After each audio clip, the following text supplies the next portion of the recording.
Hello, thank you for joining me today. This video tells the complete story of Frank Horrigan, from his troubled beginnings to his final moments on the Enclave oil rig.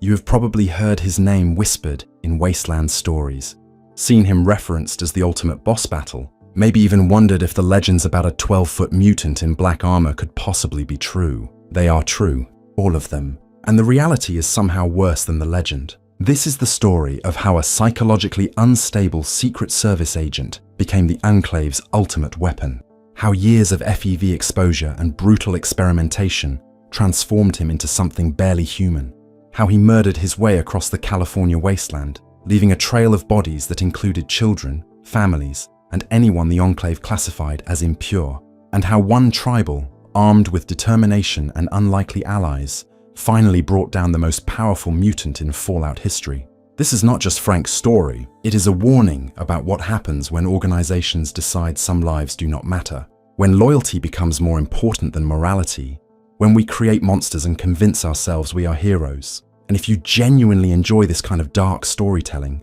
consider subscribing and liking the channel, but only if it truly resonates with you. I need to tell you something, not because I want to, but because someone has to remember what happened before the records are lost. Before the desert swallows everything whole, my name does not matter. What matters is what I saw, what I witnessed in those final days before the oil rig went up in flames. You have heard stories about monsters, I am sure. Ghouls shambling through irradiated streets, super mutants crushing skulls with bare hands, deathclaws tearing through power armor like paper. But those things, those creatures, they are products of chance and chaos. What I am going to tell you about is different. This is about something deliberate, something crafted with purpose and precision. This is about Frank Horrigan. Before I go further, I need you to understand something fundamental about the Enclave. They called themselves the last hope of America, the pure strain of humanity that would reclaim the wasteland. But purity, real purity, it became an obsession that twisted into something darker. They looked at the world outside their sterile corridors and saw only contamination, only mistakes that needed correcting. And when you see the world that way, when you convince yourself that you alone hold the blueprint for humanity's future, you will do anything to protect that vision. Anything. Frank Horrigan was not born a monster. Let me make that clear from the start. In 2211, he came into this world as human as you or me, though even then he was different. Larger than other children, broader in the shoulders, with hands that could crush walnuts before he turned 10. His parents, whoever they were, must have seen something unsettling in those early years. A boy who grew too fast, who smiled when other children cried, who did not seem to understand why you should not hurt smaller things. The Enclave noticed him young. Of course they did. They noticed everything. Their talent scouts watched children in the controlled environment of the oil rig, measuring physical traits, cognitive abilities, psychological markers. They were looking for soldiers, you see. Not just any soldiers, but perfect instruments of their will. And Frank, with his size and his strength, and his remarkably uncomplicated mind, he fit a very specific profile. By his early 20s, Frank had already climbed higher than men twice his age. The Secret Service, the personal guard of President Dick Richardson himself. Can you imagine that? A man, barely past boyhood, standing outside the office where the fate of the wasteland was decided. He wore the uniform. He carried the weapons. He stood at attention for hours without complaint. In that role, in that rigid structure, his peculiarities almost looked like virtues. His size intimidated. His single-minded focus seemed like loyalty. His difficulty with complex thought appeared as dedication to simple, clear orders. But there were incidents, whispers in the barracks, reports that never made it into official files. A training exercise where Frank broke another agent's arm in 3 places and kept twisting until someone pulled him off. A security drill where he beat a simulated intruder unconscious and then kept beating. The Enclave psychologists made their notes, adjusted their medications, recommended increased supervision. They knew what he was. They just thought they could control it. The psychotic blunder, as they called it in hushed tones, happened sometime in 2236. I never learned the full details. The official records were scrubbed, burned, deleted from every database.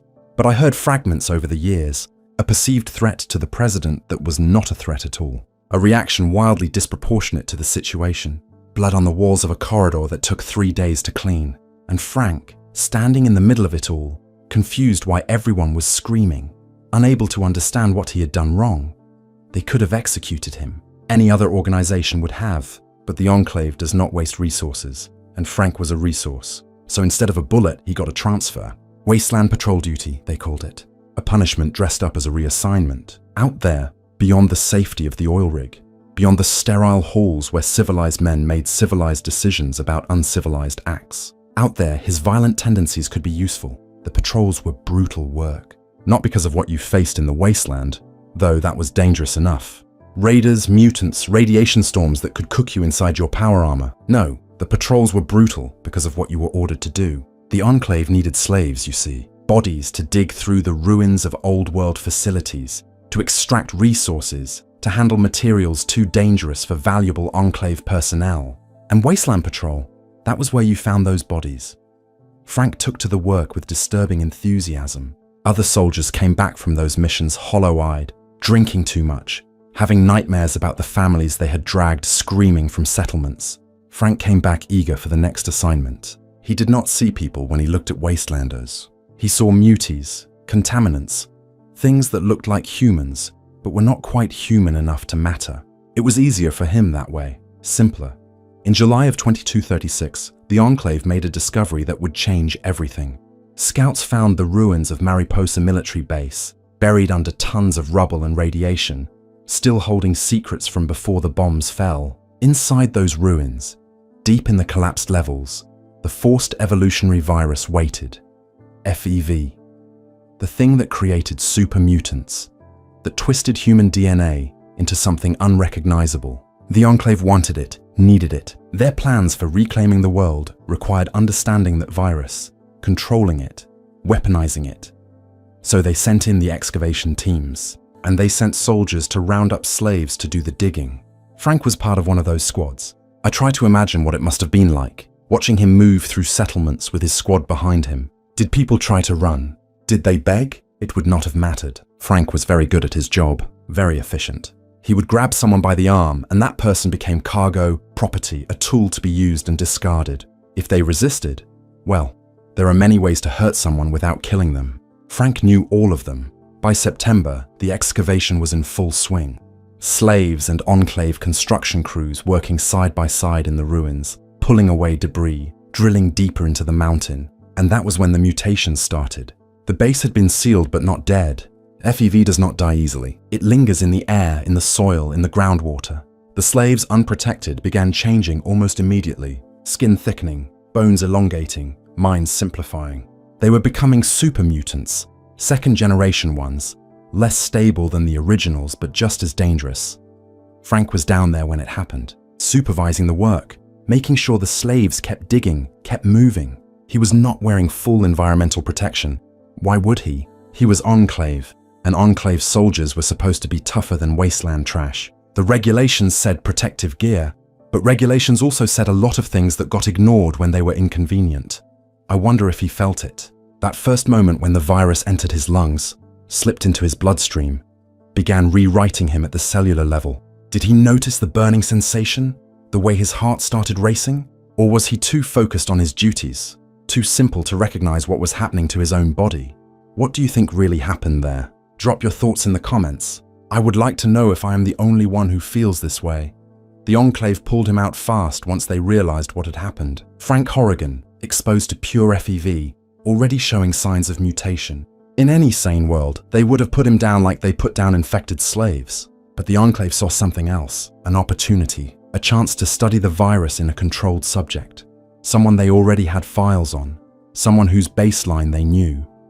They brought him back to the oil rig and handed him over to the scientists, to Dr. Charles Curling and his chemical core team. Men who saw human beings as data points, as variables in equations they were trying to solve. Frank became their primary test subject, not because he volunteered, but because he no longer had a choice. The virus was changing him, and the Enclave was going to document every second of that change. For 2 years, Frank existed in a nightmare of sedation and surgery. They kept him unconscious most of the time because when he woke up, incidents occurred. Bloodshed, the reports called it. Major bloodshed. The virus was making him stronger, faster, larger. But it was also stripping away what little self-control he had possessed. The man who had struggled to understand social boundaries was becoming something that did not recognize boundaries at all. Curling and his team did not just observe. They experimented, modified strains of FEV, injected directly into Frank's system to see what would happen. Surgical enhancements, cybernetic implants grafted onto mutating tissue, organ modifications, genetic therapies, treatments that would have killed anyone else. But Frank survived. His body, already massive before the virus, grew larger still. His bones thickened. His muscles became dense as steel cables. His skin developed a texture somewhere between leather and stone. The conditioning started during those 2 years as well. Psychological programming, they called it. Presidential directive. They could not make Frank smarter. The virus had damaged what little intelligence he possessed. But they could make him more obedient, more focused, more single-minded in his loyalty. Drugs, hypnotic suggestion, pain compliance training.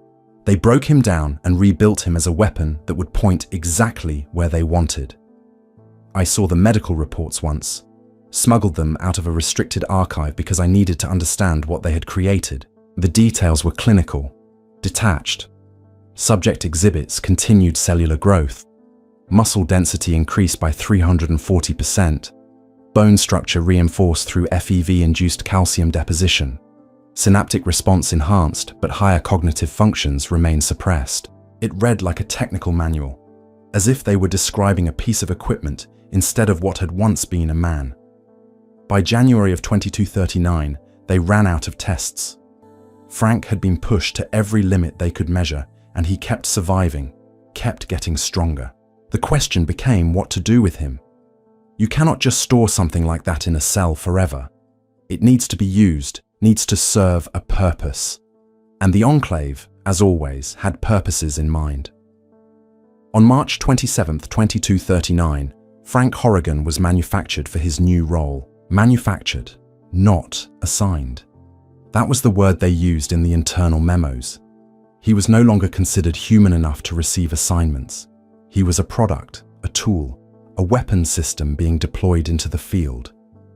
They built him custom power armor, not the kind you or I might wear, but something unique, something designed specifically for a body that no longer fit human proportions. 12 feet tall when fully sealed. Advanced composite plating that could shrug off plasma fire. A back-mounted, micro-fusion reactor to power it all, because normal power cells could not handle the energy requirements. And here is the truly horrifying part. The armor was not something Frank wore. It was something he was grafted into, fused with at multiple points. He could not take it off, could not ever be free of it. The armor kept him alive, continuously, injecting him with drugs and stabilizing agents because his mutated biology could not sustain itself without chemical support. They armed him like you would arm a tank, an oversized plasma cannon modified to fire faster and hit harder than anything else in the wasteland. A serrated combat blade the size of a grown man, sharp enough to cut through power armor, heavy enough to decapitate a deathclaw with a single swing. He was not a soldier anymore. He was a walking artillery piece, a mobile weapon platform with enough firepower to level a small settlement. The field tests were successful, horrifically successful. They sent Frank into situations where normal soldiers would have died, where even a full squad might have struggled. He went in alone and came back victorious, often without a scratch. Raiders fortified in a concrete bunker, dead in minutes. A pack of deathclaws threatening an Enclave supply route, slaughtered to the last creature.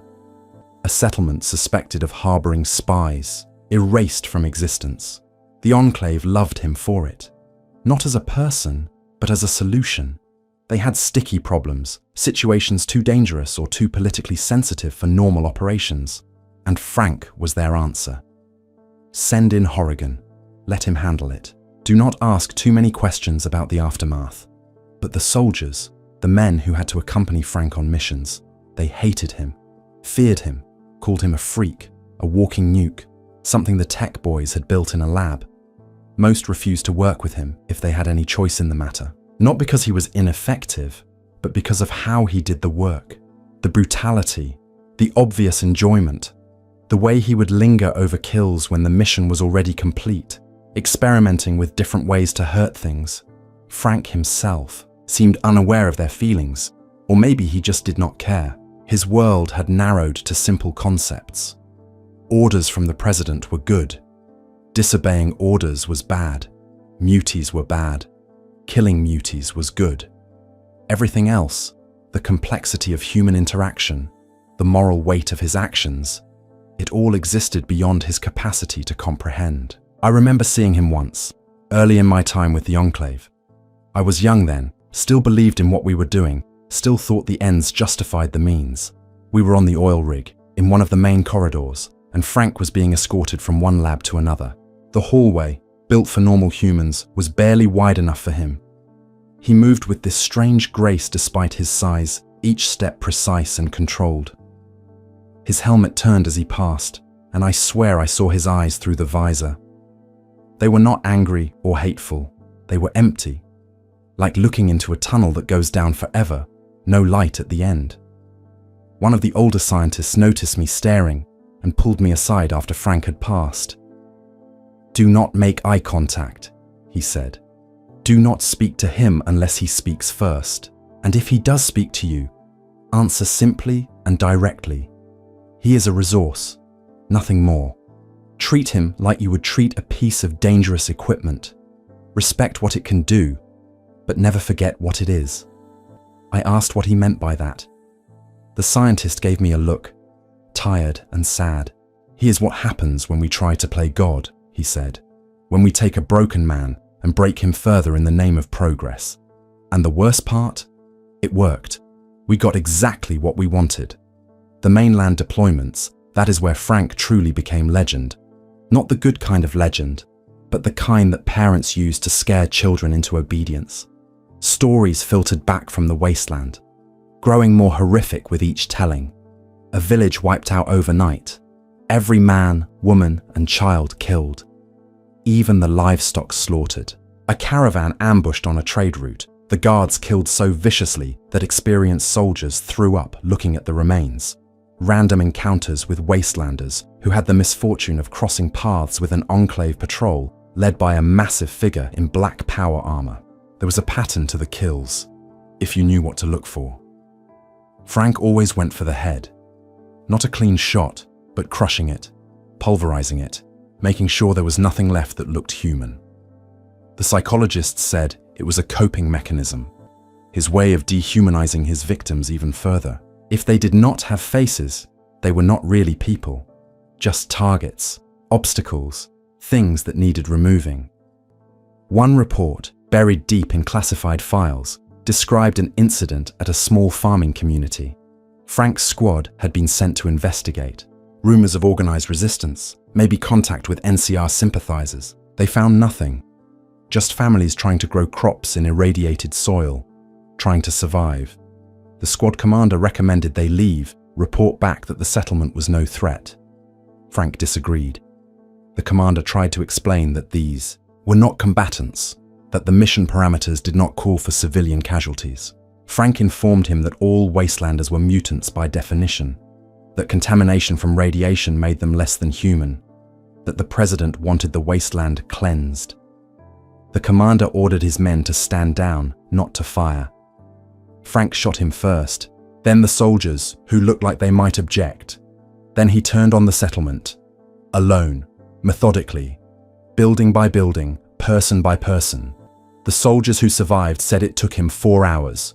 4 hours of sustained killing, and when it was done, nothing moved in that settlement except the wind. The Enclave quietly promoted Frank after that incident. They court-martialed the dead commander for insubordination and ruled the settlement a legitimate military target based on post-action intelligence that was almost certainly fabricated. The message was clear. Frank Horrigan was not to be questioned. His actions, no matter how extreme, had official sanction at the highest levels. I wonder sometimes if President Richardson ever had doubts, if he ever looked at Frank, at what his Enclave had created, and felt regret. The man who sent Frank into the wasteland, who signed off on every atrocity, who used that twisted weapon to advance his vision of a pure humanity. Did he understand what he had unleashed? Or was Frank just another necessary evil, another sacrifice on the altar of the greater good? By 2241, Frank was no longer just a soldier or even just a weapon. He was an institution, a symbol of Enclave power. The ultimate foot soldier, they called him in the propaganda. The president's shield, America's avenging angel. But out in the wasteland, where people whispered his name in fear, they called him something else. The devil in black armor, the Enclave's monster, death on two legs. He killed so many, hundreds, maybe thousands. Most of them are not in any official record, just people who were in the wrong place, saw the wrong thing, or simply existed in a way that Frank's damaged mind interpreted as threatening. A trader who ran when he saw Enclave troops, a farmer who reached for a tool Frank mistook for a weapon, a child who screamed too loudly and drew his attention.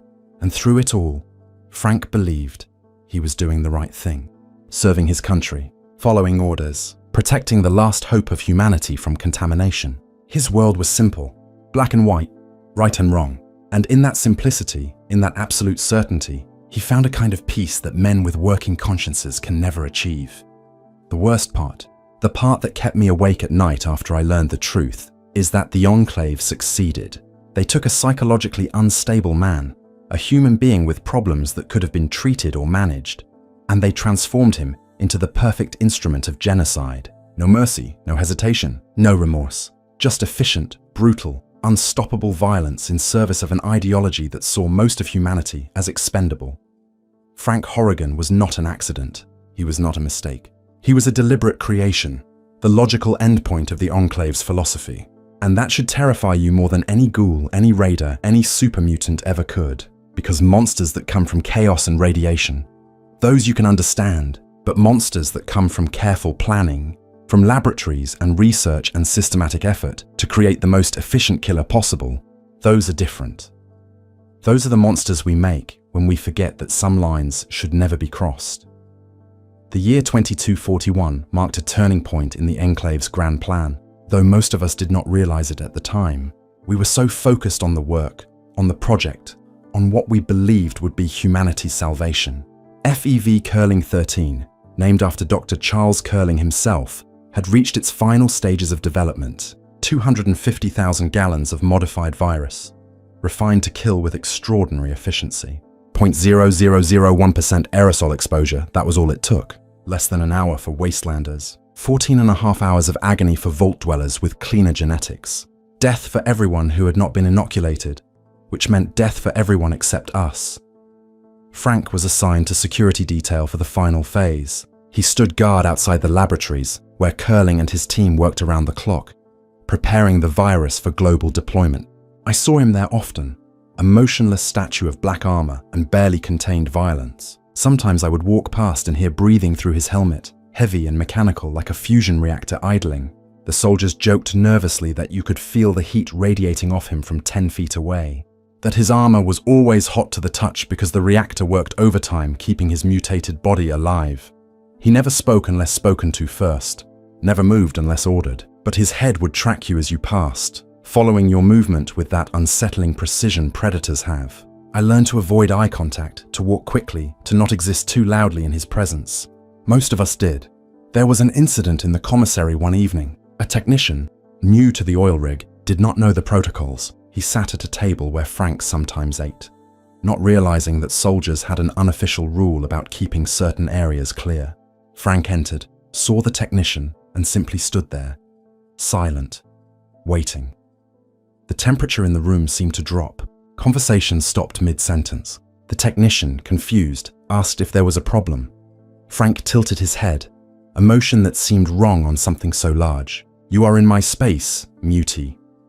The technician started to protest that he was Enclave personnel, fully human, vetted and cleared. Frank took one step forward, just one. The technician scrambled away so fast he overturned his tray. Frank sat down, began eating with mechanical efficiency as if nothing had happened. The technician disappeared from the oil rig within a week. Requested transfer to Navarro, they said. Could not handle the pressure. But we all knew. He had looked into those empty eyes and seen what was looking back. I need you to understand the scale of what Curling had accomplished. The original FEV, the virus that created super mutants, it required massive exposure and specific conditions. Curling had weaponized it, turned it into an airborne genocide machine. The plan was elegant in its horror. Release it into the jet streams that converged at the oil rig. Let the wind do the work. 2 weeks for global saturation. Only humans and human-based mutants would die, their glycoproteins binding with the virus, triggering cascade organ failure. Animals, plants, the ecosystem itself would survive, ready for Enclave colonization once the bodies stopped piling up.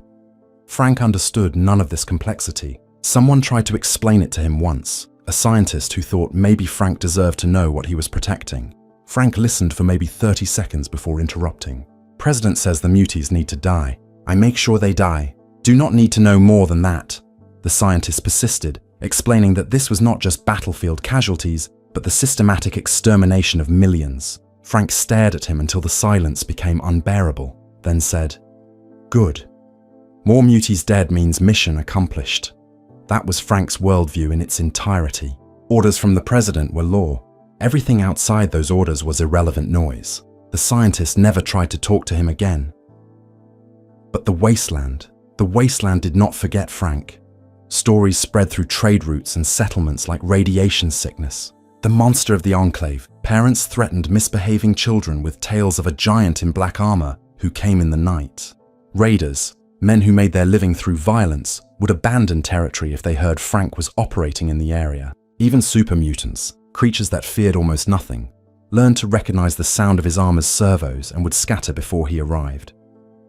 There was a particular encounter that became infamous among those who survived to tell it.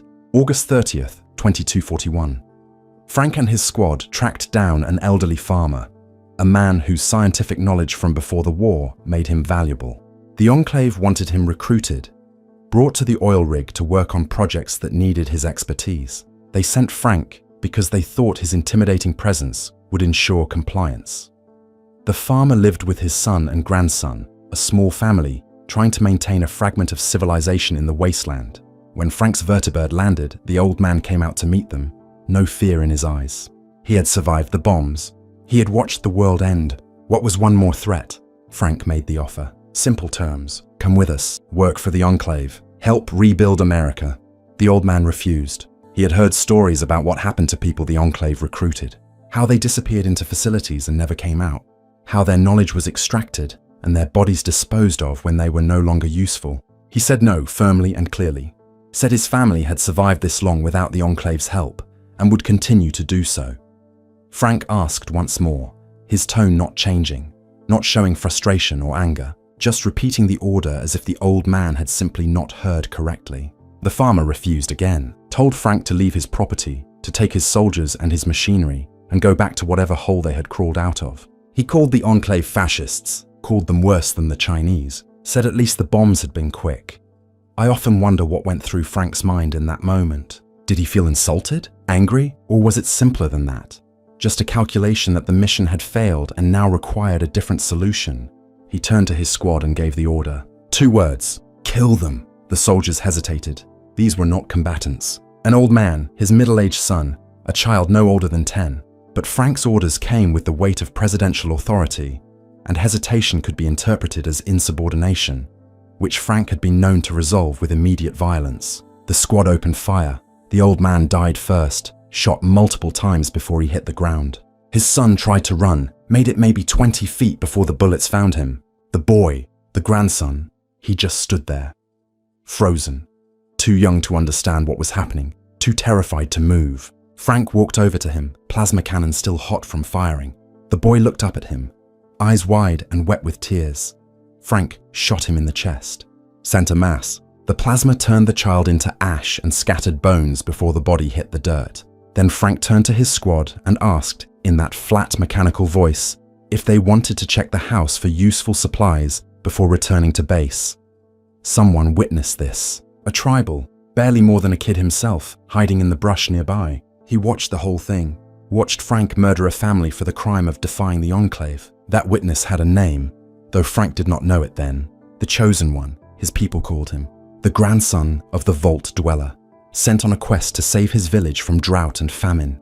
He watched Frank commit casual atrocity, and he remembered Frank spared him. Not out of mercy, but out of dismissal. A tribal, primitive and harmless. Contaminated by the wasteland, and therefore beneath notice. Frank told him to move along, to forget what he had seen if he valued his life. Then the vertibird lifted off, leaving 3 bodies and 1 traumatized witness behind.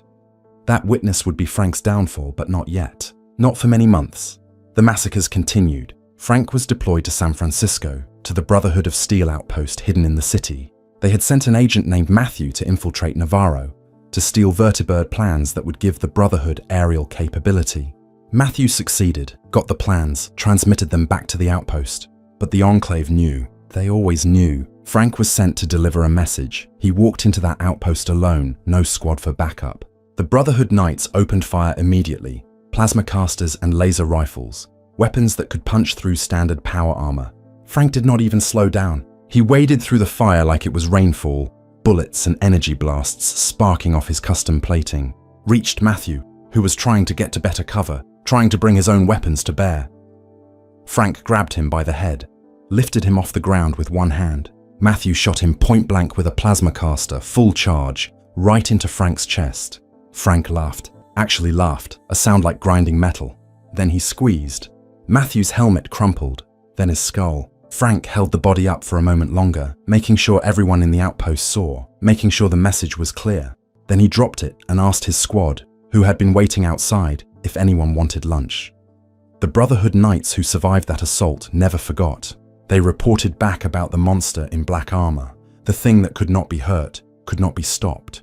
Some of them had nightmares for years afterward. One of them told me, much later, that the worst part was not the violence, it was the casualness of it. Frank had killed their friend and immediately moved on to thinking about food, as if he had just completed a minor chore. Vault 13 was next. The Enclave had raided it once already, taken the human inhabitants for testing with FEV curling 13. They all died, of course, screaming and bleeding and begging for it to stop, while Curling took notes and adjusted formulas. But the vault had been reoccupied by intelligent deathclaws, creatures created by Enclave experiments that had gone rogue. They had formed a community, were learning to read, were trying to build something resembling civilization in the ruins. The Enclave decided this was unacceptable. Deathclaws with intelligence were dangerous, unpredictable. Frank was sent with orders to eliminate them, all of them. He went into that vault and it became an abattoir. The Deathclaws fought back, of course. They were strong, fast, had claws that could shred normal power armor. Against Frank, they might as well have been fighting with their bare hands against a tank. He killed them systematically.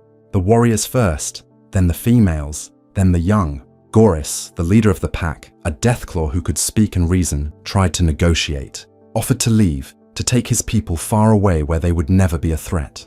Frank shot him mid-sentence. The security footage showed Frank standing among the bodies afterward, not even breathing hard, checking his ammunition count before moving to the next section of the vault. 37 Deathclaws dead in less than an hour. The Enclave reviewed the footage and called it an exemplary mission. Efficient, clean, no casualties on our side. They gave Frank a commendation and sent him back to the oil rig to prepare for the final phase.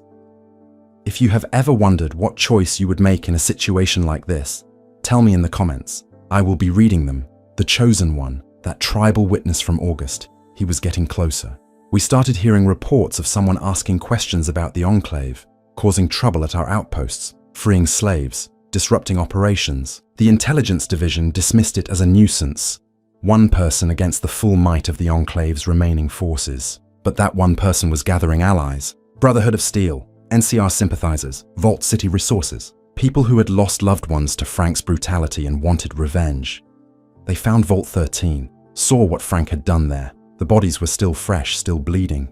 Goris had been a friend to some of them, a thinking being trying to build something better. And Frank had slaughtered him like livestock. That hardened their resolve. This was not just about saving a village anymore. This was about stopping the Enclave before they could deploy their poison. The Enclave was so confident. We had the virus ready, had the dispersal system prepared, had Frank and the other security forces in position. President Richardson gave speeches about the dawn of a new age, about pure humanity reclaiming its birthright. Dr. Curling worked 20-hour days making final adjustments to the formula. ensuring maximum lethality with minimum variance. I remember standing in the observation deck, looking out at the ocean, thinking about what we were about to do. Kill everyone, not just raiders and mutants, but families like the farmer Frank had murdered. Children who had never done anything except try to survive in a world they never made. Old people, sick people, good people, all of them dying in agony because we had decided they were not pure enough to live. Some of us started to have doubts, quiet doubts, the kind you did not voice aloud because doubt was sedition, and sedition was punishable by immediate execution. We would pass each other in corridors and see it in each other's eyes, that question we could not ask. Is this really necessary? Is this really right? But no one spoke, no one acted. We were all complicit, all part of the machine that was about to commit the greatest genocide in human history. Frank had no doubts. Frank never had doubts. He stood his post, followed his orders, waited for the day when he would be unleashed on a world that could not stop him. In his mind, he was saving humanity. In his mind, every person he killed brought America one step closer to rebirth. The virus would finish what he started, eliminate every contaminated human on the planet, and then the Enclave could step out of the shadows and rebuild civilization the right way. But the Chosen One had other plans. In the fall of 2242, he came for us, came for the oil rig, came for everything the Enclave had built. The alarms started in the early hours, not the usual drills we had grown accustomed to, but real alarms, the kind that made your stomach drop and your hands shake. Someone had breached the outer security perimeter. Someone was on the oil rig. I was in the residential sector when it happened, trying to sleep through another night of guilty thoughts and suppressed horror. The klaxons dragged me from bed, and I remember standing in my quarters, still half asleep, thinking this had to be a mistake. Nothing could penetrate our defenses. We were miles offshore, protected by automated systems and veteran soldiers, surrounded by ocean that would kill anyone without proper equipment. The oil rig was supposed to be impenetrable. The announcement came over the intercom.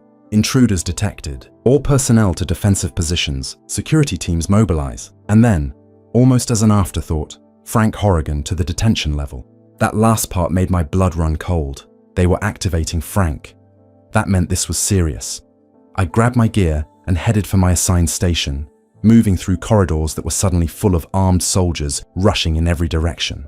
The confusion was palpable. No one knew how many intruders there were, where they had come from, or what their objective was. Some soldiers thought it was NCR, a Special Forces strike team. Others whispered about Brotherhood of Steel Paladins in underwater power armor. A few mentioned rumors of a tribal who had been causing problems on the mainland, but dismissed it as impossible that one person could reach the rig. They were wrong. It was the tribal, the Chosen One. And he had not come alone, but he had come determined. The fighting was concentrated in the lower levels initially. The intruders, whoever they were methodical, working their way up through the facility. Security checkpoints fell one after another. Automated turrets went offline or turned against our forces, reprogrammed somehow. The Enclave soldiers, men trained since birth for combat, were dying. Not in small numbers, but in squads. Entire teams wiped out.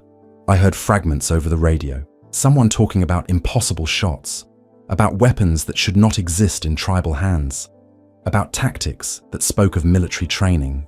And then I heard something that made no sense. The prisoners were free, the Arroyo villagers, the Vault 13 dwellers, people we had been testing the virus on. They were being evacuated. Someone had broken into the detention level and released them. President Richardson sealed himself in his office with his personal guard. Dr. Curling secured the labs, protecting the virus samples and research data. And Frank began hunting. I was not there for most of what happened next, but I heard the stories after, pieced together from survivors and security footage. Frank moved through the lower levels like a force of nature, following the trail of destruction the intruders left behind. He found bodies, Enclave bodies, our people cut down by someone who knew exactly where to shoot, exactly how to kill efficiently. Frank would stop at each one, his head tilting in that unsettling way, processing information with his damaged brain. He encountered the Chosen One in the reactor control room, or rather, the Chosen One encountered him. There are different versions of what happened, but the consistent details paint a clear picture. The tribal was there with companions, people who had joined his cause. They were trying to access the main computer. trying to trigger some kind of cascade failure that would destroy the entire facility. Frank walked in through the main entrance, too large to use the side doors. His plasma cannon was charged and ready, his combat blade drawn. The Chosen One and his allies turned to face him, and for a moment, according to those who saw the security feed, no one moved. They were staring at each other, predator and prey, except neither was sure which was which. Frank spoke first. His voice, mechanically amplified by his helmet, filled the room. "You have gotten a lot farther than you should have. But then, you have not met Frank Horrigan either. Your ride is over, Mutie. Time to die." The Chosen One tried talking, actually tried to reason with Frank, to explain that the Enclave was planning genocide, that millions of innocent people would die if the virus was released. Frank listened, or appeared to listen, then responded with something that perfectly encapsulated everything he was. "Killing your kind is our business, and business is good." The fight that followed was the stuff of legend, though legend is probably too generous a word. Massacre is more accurate. Frank opened fire with his plasma cannon, superheated rounds that could vaporize an unarmored human. The Chosen One's companions scattered, returning fire with everything they had. Gauss rifles, pulse grenades, rocket launchers, weapons that would kill a normal soldier a dozen times over. Frank shrugged them off.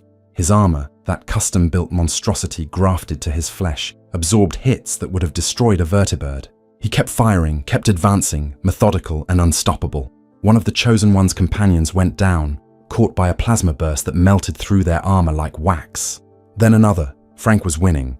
But the Chosen One had done something clever. He had accessed the security systems, turned them against the Enclave.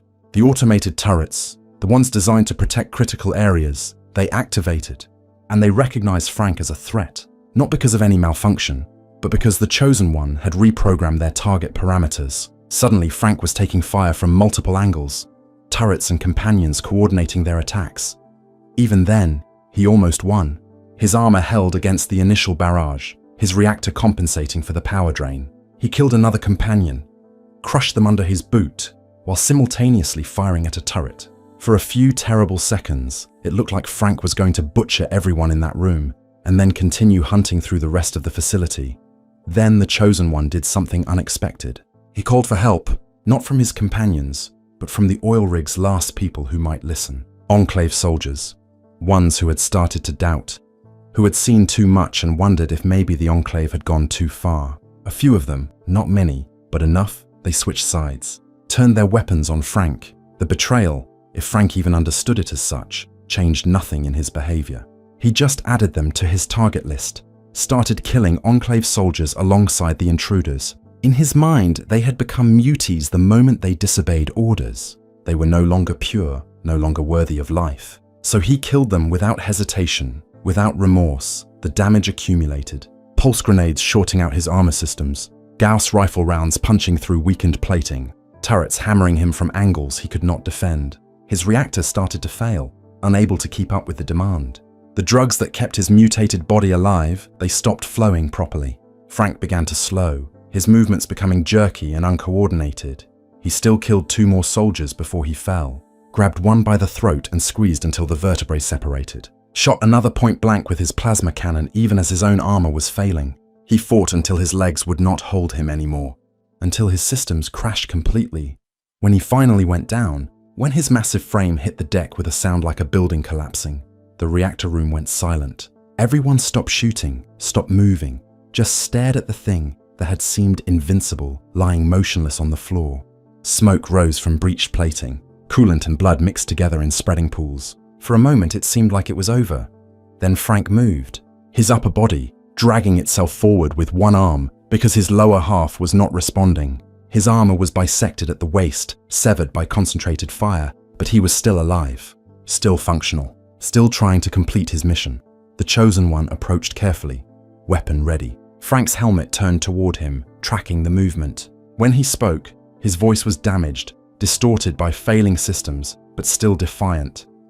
"You have not won here. You and your muty bastard friends are going to join me in a big old mushroom cloud send-off. I just triggered the self-destruct." He was laughing, or trying to. A wet, horrible sound that might have been laughter, or might have been his lungs failing. Blood leaked from seals in his armor, mixing with hydraulic fluid and coolant. But his eyes, visible now through a cracked visor, they showed satisfaction. Even in defeat, he thought he had won. The oil rig would explode. The Chosen One and his allies would die. The Enclave's enemies would be eliminated. The work will go on, Frank continued, each word coming harder than the last. You did not do nothing here except seal your own death warrants. Duty, honor, courage, semper fi, those were his last words. The motto of the Marine Corps, or what the Enclave pretended was the Marine Corps, their claim to military legitimacy in a world where such things no longer mattered. He died believing he had served his country, protected his people, done his duty as a soldier.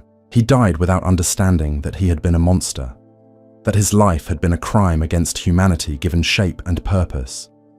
I was not there when it happened, but I saw the footage later, watched Frank's head slump forward, watched his arms stop moving, watched the light fade from his eyes, and I felt nothing. No satisfaction at his death, no grief for a fallen soldier, just emptiness. Because killing Frank did not undo what he had done. It did not bring back the families he had murdered. It did not erase the horror he had inflicted on the wasteland. The Chosen One and his allies ran. The self-destruct was real, counting down steadily while they raced through corridors filled with panicking Enclave personnel. President Richardson was dead, killed either in the fighting or by his own hand, depending on who you ask. Dr. Curling had turned traitor, released the virus into the oil rig's sealed atmosphere instead of into the jet streams, killing his own people to stop the genocide. The facility was tearing itself apart, reactors overloading, bulkheads collapsing. I survived because I was near an evacuation point when everything went critical, grabbed a vertibird with a handful of other survivors, and we lifted off just as the oil rig began its final collapse. Looked back and saw the explosions, the fireballs rising into the sky, the structure that had been the Enclave's heart sinking into the Pacific. Everything we had built, everything we had worked toward, gone in minutes. The Chosen One made it out too, got the prisoners, his allies, everyone he had come to save onto a tanker and sailed away before the rig went up. He had done the impossible. One tribal, with help from people we had dismissed as irrelevant, had destroyed the Enclave's master plan and killed the most dangerous weapon we had ever created. If this story has kept you listening this far, and you want more of these dark confessions from the wasteland, hit that subscribe button. It tells me someone out there is still paying attention to warnings like these. The days after were chaos. Those of us who survived scattered, some going to Navarro, others disappearing into the wasteland, a few trying to reach the East Coast, where rumor said other Enclave facilities still operated. We were broken, leaderless, our grand vision of reclaiming America reduced to ash and salt water. The virus was destroyed. The research was lost. Frank was dead. Everything we had sacrificed, every moral line we had crossed, it had all been for nothing. But that is not the end of Frank's story. Because even dead, even destroyed, he left a mark on the wasteland that will not fade. The settlements he wiped out, they never rebuilt. The families he murdered, they have no descendants to remember them. The fear he inspired, it lingers still, passed down through stories and warnings. In some places, parents still threaten children with tales of a monster in black armor who comes for those who break the rules, and there are people who glorify him. Former Enclave who talk about Frank like he was a hero, a patriot who gave everything for his country. They sell pieces of his armor, or claim to, on the black market. 50, 100 caps a pop, promising the buyer a fragment of legend. It makes me sick. They remember the power, the efficiency, the unstoppable force. They forget the screaming child, the farmer defending his home, the deathclaw trying to negotiate peace. Frank Horrigan was the Enclave's greatest success and its most terrible failure. We wanted a weapon that would secure our vision of humanity's future, and we got exactly that.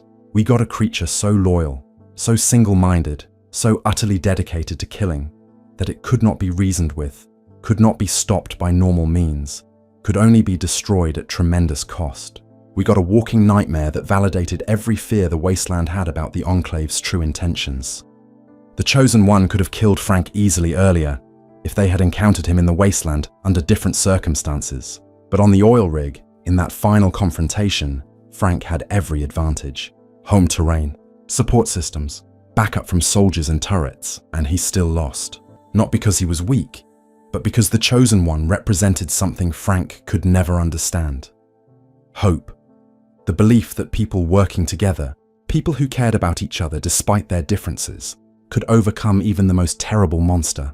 I think about Frank often now, wonder what he could have been if someone had helped him when he was young, if the Enclave had treated his psychological problems instead of exploiting them.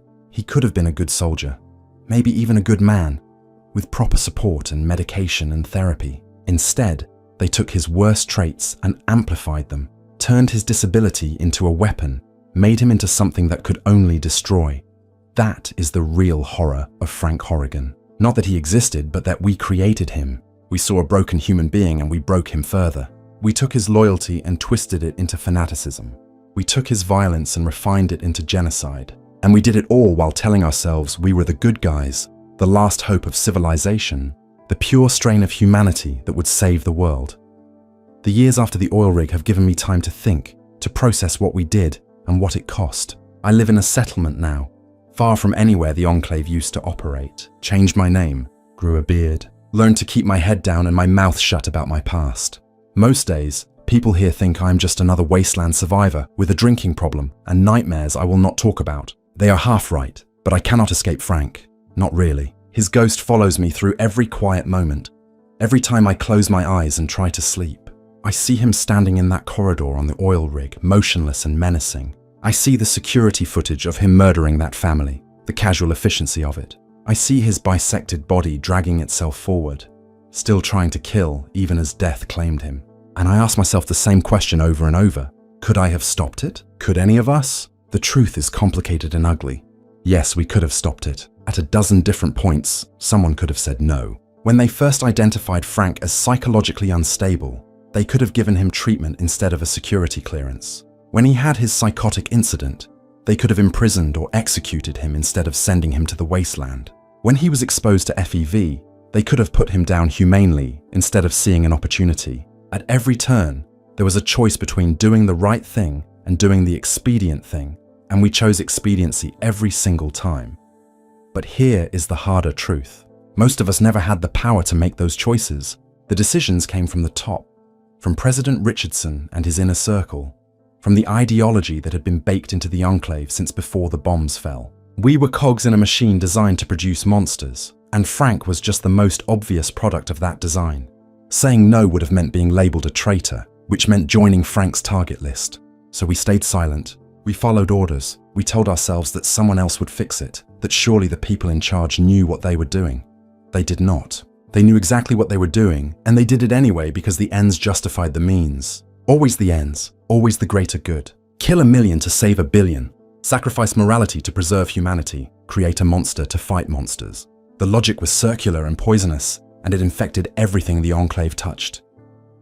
I met one of Frank's victims once, years after the oil rig, an old woman living in a raider-fortified settlement, trading medical skills for protection. She had been part of a caravan that Frank attacked in 2240. He killed the guards, killed the traders, killed everyone except her because she had been hiding in a storage compartment. And he either did not see her or did not care enough to check thoroughly. She heard everything. The screaming, the begging, the sound of Frank's blade cutting through bone, and then silence, followed by Frank's voice asking his squad if they should salvage the cargo before returning to base.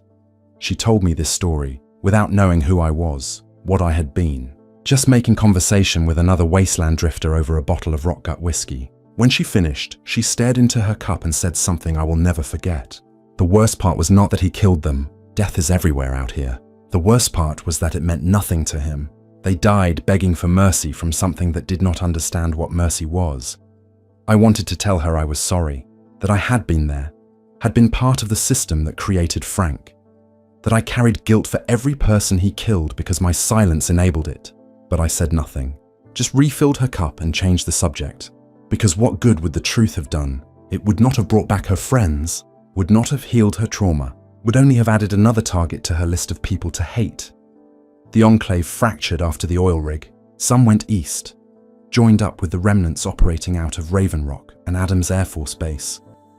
They lasted another 35 years before the Brotherhood of Steel destroyed them too, ending their bid for continental domination. Some tried to rebuild in the west, small cells operating out of hidden bunkers, but the NCR hunted them down systematically.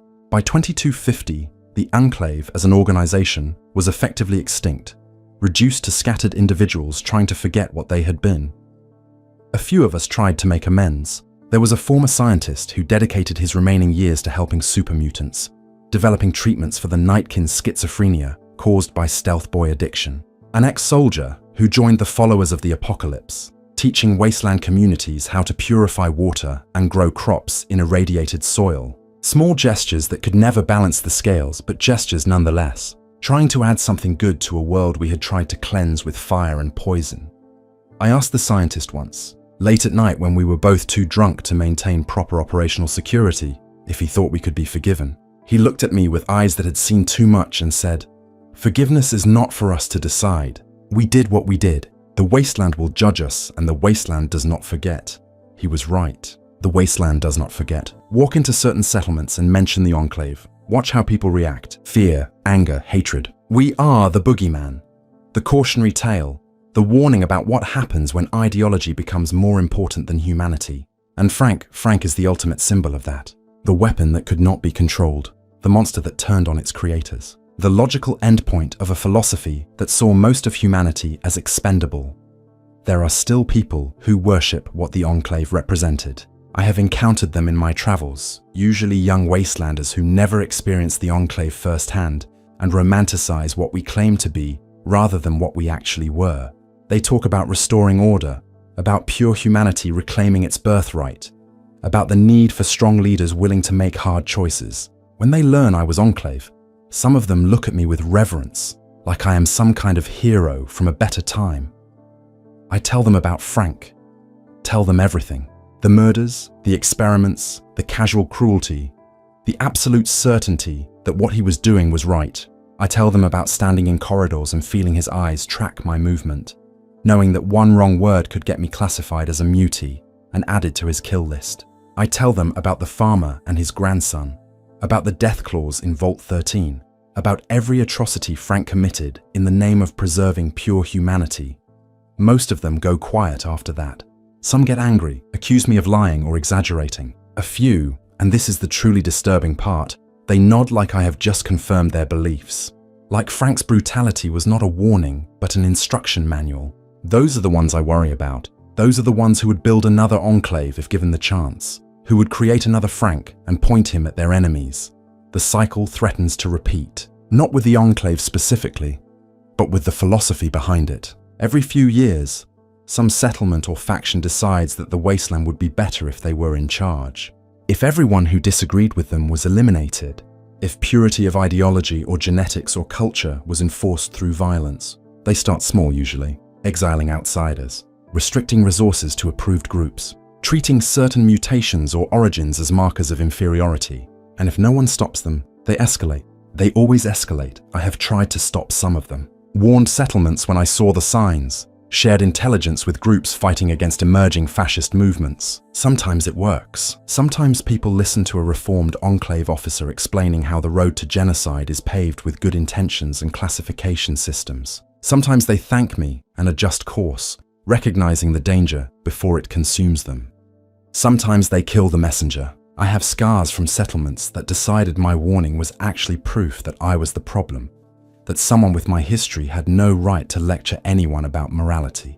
They are not wrong exactly. I do not have moral high ground, but I have experience.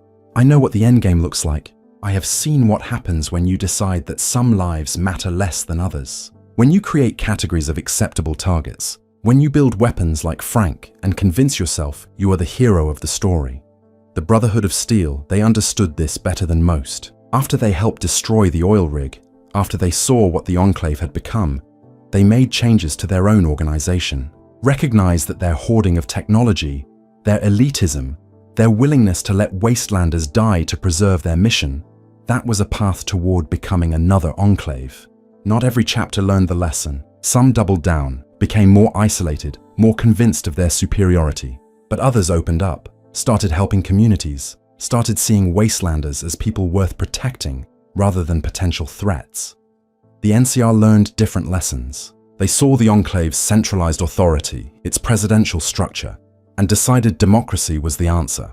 Messy, inefficient democracy, where people argued and compromised and sometimes made terrible choices.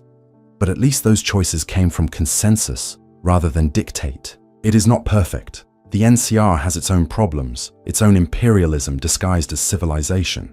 But it is harder to create a Frank Horrigan in a system where multiple people have to sign off on every major decision, where there are checks and balances, where citizens can vote out leaders who go too far.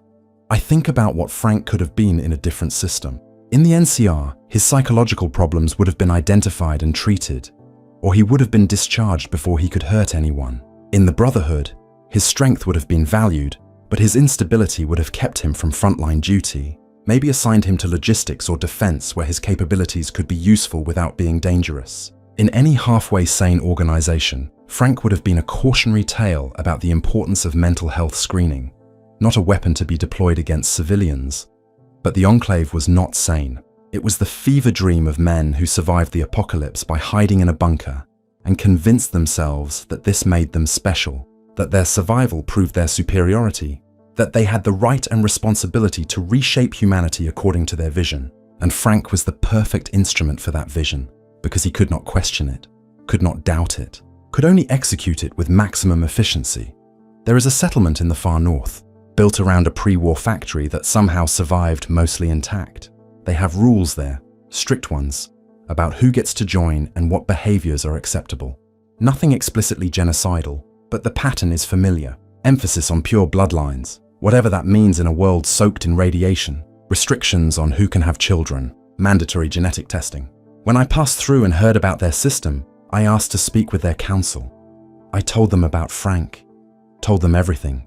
They listened politely, then informed me that their situation was different, that they were being responsible about preserving the best of humanity, that surely I could see the difference between their careful genetic management and the Enclave's extremism. I asked them what they planned to do with people who failed the genetic tests. They said those people would be encouraged to settle elsewhere. I asked what happened if those people refused to leave. They said that situation had not arisen yet. I left that settlement and never went back. Sent word to the NCR and the Brotherhood about what I had seen. Do not know if anything came of it, but I think about that conversation often.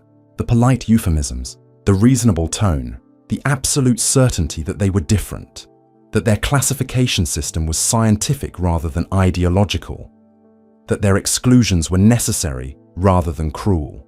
It sounded exactly like conversations I had heard on the oil rig, in Enclave briefings, in the commissary over meals. We were always reasonable, always justified, always convinced that this time, this implementation of purity doctrine would be the correct one. Frank never had those conversations. Frank never bothered with justifications or euphemisms. He just killed what he was told to kill. And in his simplicity, in his absolute conviction, he was the most honest expression of what the Enclave believed. Strip away the rhetoric about preserving humanity and rebuilding civilization, and what remained was Frank. Pure violence in service of exclusion. The fist wrapped in ideology, crushing anyone classified as other. They say the Chosen One kept one of Frank's weapons as a trophy, the combat blade, that oversized, serrated monstrosity that Frank used to butcher deathclaws and people alike. Supposedly it hangs in a place of honor in Arroyo, a reminder of what they overcame, what they defeated. I've never seen it myself, never wanted to. That blade killed so many. Every notch and stain on that metal is someone's last moment, someone's family destroyed, someone's hope extinguished. Displaying it feels wrong to me, but I understand why they do it.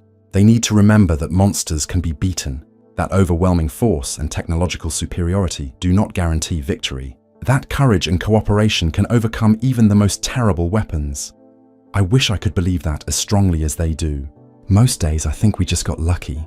If the Chosen One had been slightly slower, if Frank's armor had held up better, if Curling had not turned traitor at the last moment, the oil rig would have deployed the virus and Frank would have survived to see the wastes go silent, and he would have walked through the corpse-strewn world, satisfied that he had completed his mission, never understanding the magnitude of what he had helped accomplish. That is the ultimate tragedy of Frank Horrigan. Not that he was evil, but that he was not. Evil implies choice, implies understanding that what you are doing is wrong and doing it anyway. Frank did not have that capacity. He was a damaged man turned into a damaged weapon, pointed at the world by people who convinced themselves they were righteous. His body count was his own, but the responsibility for creating him, for enabling him, for turning his dysfunction into a military asset, that belongs to all of us who stood by and let it happen. I am old now. 67 last month, assuming I've counted the years correctly. My hands shake. My lungs rattle from years of breathing wasteland air and smoking too many cigarettes. I do not have much time left, which is why I am recording this. Someone needs to know the truth about Frank Horrigan. Not the legend, not the propaganda, but the reality. He was the Enclave's most powerful mutant, yes. But more than that, he was our greatest sin. The proof that we had gone so far down a dark path that we could not even recognize the horror we had created. If you are listening to this, if you are part of some organization talking about purity and superiority and necessary sacrifices, I beg you to stop. Look at what you are building. Ask yourself if you are creating the next Frank Horrigan, the next instrument of genocide wrapped in reasonable justifications. Because I promise you, it starts with small steps. Excluding certain groups, classifying people as acceptable or unacceptable, building weapons and telling yourself they will only be used against real threats. And then one day, you wake up and your weapon is killing children, and you realize you have become the monster you thought you were fighting. Frank is dead. The Enclave is broken. The virus was destroyed. But the philosophy that created them, that lives on, it resurfaces every generation in new forms, new names, new justifications. And it will keep resurfacing until we as a species learn the fundamental lesson that Frank's existence should have taught us. There is no such thing as an acceptable genocide. There is no category of human that deserves extinction. There is no purity worth the price of mass murder. We are all contaminated. We are all mutants. We are all just trying to survive in a world that wants us dead. And the only way forward is together, accepting our differences, helping each other despite our flaws. That was the lesson the Chosen One understood, and the Enclave did not. That was why a tribal with improvised allies could destroy the most technologically advanced organization in the wasteland, not because they were stronger, but because they were united by something more powerful than ideology. They were united by the simple belief that all people, mutant or pure or somewhere in between, deserved a chance to live. Frank Horrigan never understood that, could not understand it. His brain had been too damaged, his conditioning too thorough, his worldview too simplified. He died believing he was a hero, a patriot, a soldier doing his duty, and maybe in his own broken way he was. He followed his orders. He protected what he was told to protect. He killed who he was told to kill. He was loyal to the end. But loyalty to a genocidal cause is not a virtue. Following orders to commit atrocities is not duty. And dying in service of evil, no matter how sincerely you believed it was good, does not make you a hero. It makes you a cautionary tale, a warning carved in blood and plasma and shattered bone. A reminder that the road to hell is paved not just with good intentions, but with good soldiers who never questioned their orders. I failed Frank. We all did. We failed him when he was young and needed help. We failed him when he showed signs of instability. We failed him when he was exposed to FEV. We failed him every day we let him continue killing in our name. And ultimately, we failed him by forcing the Chosen One to kill him, to put down a rabid dog we had created and could not control. Frank deserved better than the life he got. The wasteland deserved better than having Frank unleashed upon it. We all deserved better than the system that made Frank possible. I do not know if this recording will change anything. Probably not. People tend to hear what they want to hear, believe what they want to believe. But I needed to say it, needed to leave this testimony before I die. Before the last of us who remember the oil rig are gone, and Frank becomes nothing but legend, stripped of context and consequence. He was real. The people he killed were real. The choices we made were real. And the lessons, God, the lessons are still relevant. Do not create weapons you cannot control. Do not classify people as acceptable casualties. Do not convince yourself that your cause justifies any action. Do not build your own Frank Horrigan and then act surprised when he does exactly what you designed him to do. These should be obvious truths, but they are not. Every generation has to learn them again, usually at terrible cost. Frank Horrigan was 12 feet tall, powered by a fusion reactor, armed with enough firepower to level a town. But in the end, he was just a man. A broken, manipulated, tragic man turned into an instrument of mass murder by people who should have known better. Remember him. Remember what he did. Remember what created him. And for the love of whatever you hold sacred, do not repeat our mistakes. The wasteland has enough monsters. It does not need us making more.